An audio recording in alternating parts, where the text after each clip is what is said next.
Day 40. Shri Ram. Shri Ram Jai Ram Jai Jai Ram. Shri Ram Jai Ram Jai Jai Ram. Shri Ram Jai Ram Jai Jai Ram. Shri Ram Jai Ram Jai Jai Ram. Shri Ram Jai Ram Jai Jai Ram. Shri Ram Jai Ram Jai Jai Ram. Shri Ram Jai Ram Jai Jai Ram. Shri Ram Jai Ram Jai Jai Ram. Shri Ram Jai Ram Jai Jai Ram. जय जय रघुवीर समर्थ. दासबोध विचार. श्री गणेश स्तवन 9वे सत्र.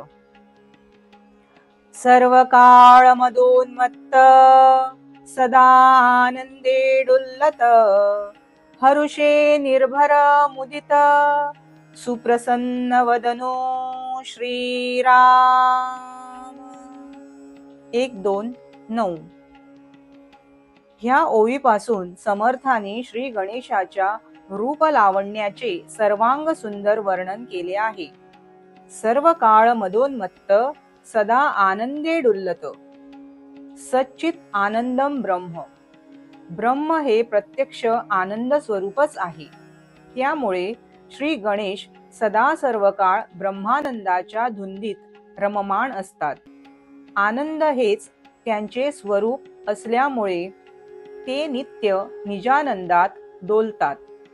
त्यांच्या डोलण्यातही सूर ताल लयाचा साज अंगीभूत असतो.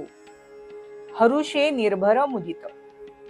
आनंदाचे डोही आनंद तरंग, आनंदाची अंग आनंदाची. संत तुकाराम महाराजांची ही अभंग पदे हरुषे निर्भर मुदित ह्या पदाचा अचूक भावार्थ सांगतात. ब्रह्मानंदाचे डोह, ब्रह्मानंदाचे तरंग, ब्रह्मानंदाचे अंग, ब्रह्मानंदाचा आनंद, सर्व आनंदी आनंद. अर्थात मूळ स्वरूप, चेतना, अवयव व भाव हे सर्व एक ब्रह्मानंदच आहेत. श्री गणेश हे पूर्ण आनंद स्वरूपच असल्यामुळे त्यांचे श्रीमुख कायम आनंदित असते. सुप्रसन्न वदनु. प्रसन्न वदनम ध्यायेत. श्रीराम. भव्य रूप वितंड भीममूर्ती महाप्रचंड वितीर्ण मस्तकी उदंड सिंधूर चर्चिला श्रीराम. 1-2-10. श्री गजमुखाची भव्य महाकाय मूर्ती महाप्रचंड आहे. विस्तीर्ण कपाळावर भरपूर सिंधूर लावलेला आहे. जय जय रघुवीर समर्थ. प्रश्न मंजुषा. कालची उत्तरे. श्री गणेशाची ध्यान मूर्ती नृत्य क्रिया करते. सर्व देवांची स्थिती तटस्थ आहे. आजचे प्रश्न. श्री गणेशाचे वदन कसे आहे? श्री गणेशाच्या विस्तीर्ण मस्तकावर काय लावले आहे?